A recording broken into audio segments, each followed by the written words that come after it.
I love what it says in Revelation 13, verse 8, where it describes Jesus as the Lamb that was slain from the foundation of the world. Think for just a moment what this actually means. It means that this whole plan of salvation that we know about was not God's plan B. It was planned from the very beginning. God was not taken off guard when man fell in the Garden of Eden. He already knew that it was going to happen. He had already made provision for it, and he had already set in motion a plan that would culminate with the cross.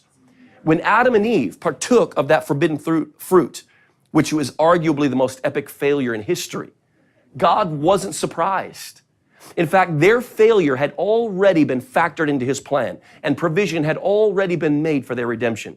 So my friend, if you have failed, be encouraged by this thought.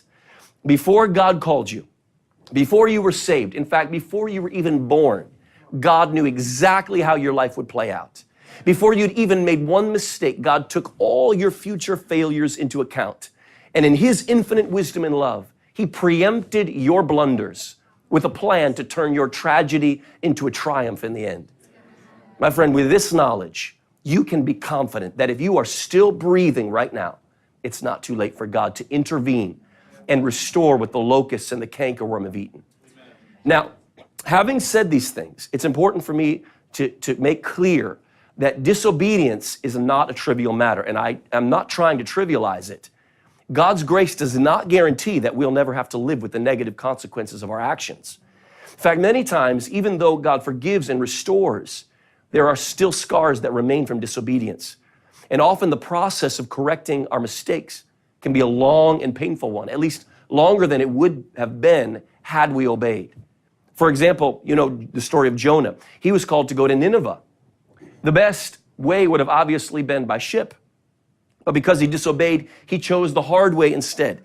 And although he did ultimately make it to Nineveh, by the time he arrived, he had been through a storm. He'd been thrown off a ship. He'd been swallowed by a fish. He spent 3 days inside the fish and then was vomited out on the beach. Yeah, Jonah made it to Nineveh all right, but the first option would have definitely been a better one. So my friend, this is a serious matter that we're talking about here. It's very important. If you've missed the perfect will of God in your life, I'm going to give you 5 steps that you need to take right away. And the first step is so simple it will almost seem like an insult to your intelligence. Stop. If you are going in the wrong direction, my friend, before you do anything else, you need to stop. Now, as obvious and as elementary as this sounds, it is a real issue. You know, if we feel we've blown it, sometimes there's a temptation just to keep going. People who are trying to lose weight on a strict diet struggle with this all the time. Maybe they were doing really good for a few weeks.